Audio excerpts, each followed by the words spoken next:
महाराष्ट्रातील ताज्या घडामोडी पाहण्यासाठी आजच आपल्या न्यूज 15 मराठी या चॅनलला यूट्यूबवर सबस्क्राईब करा. तसेच इंस्टाग्राम आणि ट्विटरवर फॉलो करायला विसरू नका. न्यूज 15 मराठी, आवाज जनसामान्यांचा. चॉकलेटसाठी पैसे मागितल्याने बापाने केला साडीने गळा ओढून चिमुरडीचा खून. उदगीर येथील घटना. मृत मुलीच्या आईच्या तक्रारीनंतर बाप अटकेत. चॉकलेट खाण्यासाठी पैसे मागितल्यानं निर्दयी जन्मदात्या बापानं 4 वर्षीय मुलीचा साडीने गळा आवळून खून केल्याची धक्कादायक घटना रविवारी दुपारी 2:30च्या सुमारास घडली.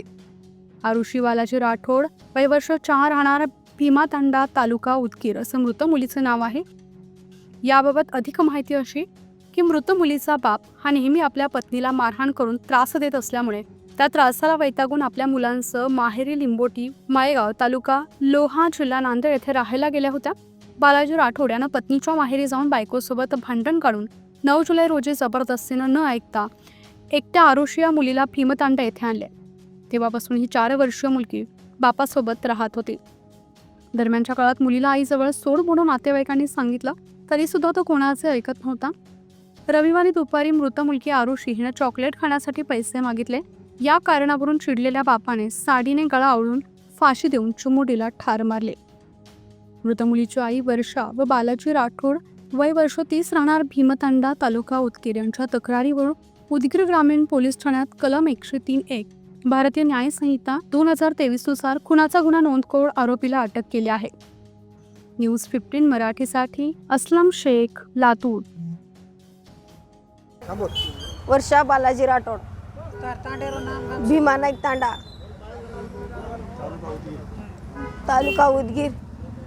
यांनी माझ्या नवऱ्याने माझ्या मुलीला मारून टाकलं. ह्याला फाशीची सजा द्या, दुसरं काय नाही. माझी एवढीच इच्छा आहे, त्याला ठेवू नका मागं, त्याला फाशीची सजा द्या. माझ्या लेकरूला ठेवलं नाही, त्याला फाशीची सजा देवा अशी माझी विनंती आहे. राजू बाबू राठोड, मी, माझा भाऊ मोठा, भीमातांडा राहणार, पोस्ट नागलगाव आहे आमचा. त्यानं माझ्या लग्नाच्या अगोदर 4 वर्षापूर्वी आम्हाला अलग केलं. नवरा बायको राहता म्हणून घराच्या बाहेर काढलं. मी आई साईडला राहिलो, त्यांचं त्याने अलग राहिले. नंतर माझं लग्न केलं. लग्न झाल्यानंतर त्यानं सारखं धिंगाणा करायचं आमच्या संग, आई संग, माझ्या संग. आमच्या घरासमोर येऊन दगडं घालायचं, तुम्हाला मारतो, शेत द्या, घर द्या म्हणून. घर तर दिलतो त्याला, शेत द्या नव्हतो आम्ही. धिंगाणा करायचं सारखं. मग बायको संग पण नीट राहायचं नाही त्यानं. बायको गेली माहेरात, 2 महिने झालं माहेरात जाऊन. बायको गेल्यानंतर मग 8-10 दिवस झालं पोरीला पण आणलं पोरीला इथं. पोरीला आणलं की मग रात्रच्या दिवसा आमच्याकडं राहायचं पोरगी. सकाळी सोडून जायचं मागं जावा म्हणून, आजीजवळ जावा म्हणून. रात्रच्याला दिवसभर राहायचं. संध्याकाळी झोपली, जेवण पिवण करून झोपले की 8-9 वाजता त्याने यायचं. पोरीला उचलून नेत होतं, माझी पोरगी द्या म्हणून.